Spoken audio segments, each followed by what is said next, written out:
कहीं तुम्हारे चेहरे की उदासी हमारे जीवन की उदासी न बन जाए। कहीं तुम्हारी आंखों में जो स्वतंत्रता संग्राम के लिए जो उम्मीदें हैं, कहीं वह खत्म ना हो जाए। सुभाष, मेरा तो खून खौल रहा है। कसम है अपने एक एक क्रांतिकारियों भाइयों के रक्त से रंजित इस मिट्टी की कि अगर मेरा बस चले तो मैं एक एक फिरंगियों के दांत खट्टे कर दूं। सौगंध है मुझे इस मातृभूमि की जिसने मुझे ये भौतिक शरीर प्रदान किया। इसका एक एक ऋण चुकाए बिना ये सुभाष इस जीवन से मुक्त नहीं हो सकता। मित्र, मगर मित्र, कुछ देर पहले तुम्हारे चेहरे पर ही उदासी कैसी थी? हाँ मित्र, सही पढ़ा तुमने उस उदासी को। आज स्वतंत्रता संग्राम ने न जाने क्यों मेरे स्मृति दर्पण पर गांव की यादें उभार दी। आज गांव की वो गलियां जहां मेरे नन्हे पैरों ने चलना और दौड़ना सीखा था, जहां मेरी नींद को माँ की लोरियां सुनने की आदत थी, आज न जाने क्यों उसी माँ की ममता मेरे हृदय को पुष्पित और पल्लवित कर रही है।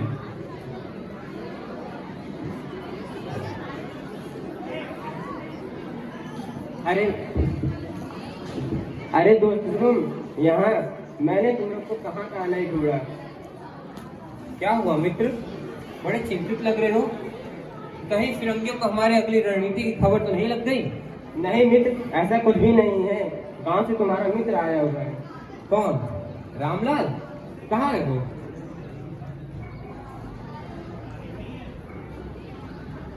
राम राम मित्र, कैसे हो? मैं ठीक हूँ मित्र, तुम बताओ गांव में सब कैसे हैं? माँ बाबूजी कैसे हैं? मित्र, सभी लोग ठीक हैं, पर सुखी कोई नहीं। गांव के लोगों की दुआएं तुम्हारी इस लड़ाई में ढाल बनकर तुम्हारी सुरक्षा करती रही। माँ की ममता सदैव छाया की भांति तुम्हारे साथ चलते हुए इस पूर्ण वेदी पर जीवनोत्कर्ष के लिए प्रेरित करती रही। मित्र, तुम्हारे इस संवाद कौशल और वाक्य पटुता से मेरा हृदय गदगद हो उठा। हाँ रामलाल, तुम्हारे आने से पहले हम दोनों गांव एवं माँ की बातें कर रहे थे। माँ और पिताजी ठीक है ना? क्या बताएं मित्र, किस विषम परिस्थिति में आज माँ और पिताजी अपने आप को जीवित रखे हुए। क्या हुआ मित्र, कहीं तुम मुझसे कुछ छुपा तो नहीं रहे? हाँ छुपा रहा हूँ। माँ की वो दयनीय स्थिति छुपा रहा हूँ जो एक बेटा ना तो देख सकता और ना ही सुन सकता। मित्र, तुमने तो अपना सारा जीवन देश को समर्पित कर दिया। क्या कभी सोचा है कि उनका क्या हुआ? इतने बड़े महान क्रांतिकारी के माँ बाप आज दानों के मोहताज हो रहे हैं।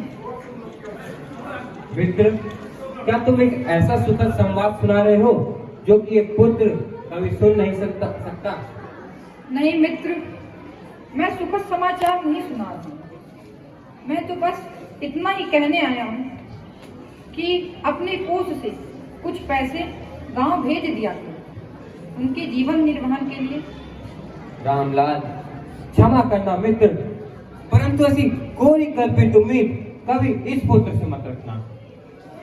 मेरे लिए मेरे देश और देशवासी ही मेरे माता पिता हैं, और माता पिता का अधिकार पुत्र की संपत्ति पर होता है। मेरे राजकोष में मेरे प्रत्येक देशवासी का अधिकार है, और उनके लिए चाहे मुझे 100 जन्म भी क्यों ना लेने पड़े, मैं कभी पीछे नहीं हटूंगा। और रही बात माता पिता की, तो सुनो, अगर तुम सब गांव वाले मिलकर भी मेरे माता पिता का जीवन निर्वाह नहीं कर सकते, तो एक दिन ये पुत्र रात के अंधेरे में माँ बाप के सीने में गोली उतारकर उनको इस जीवन से मुक्त कर देगा। बस मित्र, तुम्हारे शब्दों का मार्ग अब मेरा हृदय सहन नहीं कर सकता।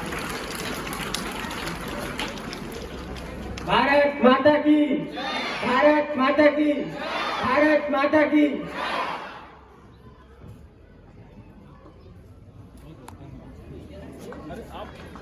So, this was a performance full of emotion